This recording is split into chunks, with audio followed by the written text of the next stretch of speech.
Racer rolls the bone shaker out onto the runway. As he fires the afterburner from time to time, you get a sense of why it's called bone shaker. You'll feel it right in your chest.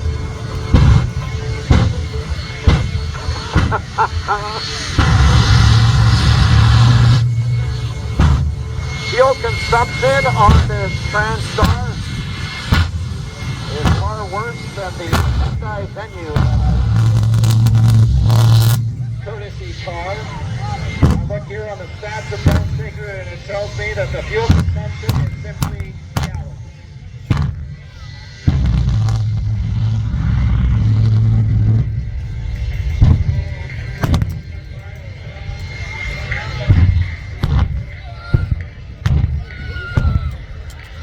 Rick has owned and raced everything from motocross when he was 8 to drag racing door cars like his dad Andy. He continued racing in top dragsters, nitro nostalgia 20 car, and has been racing for close to 30 years.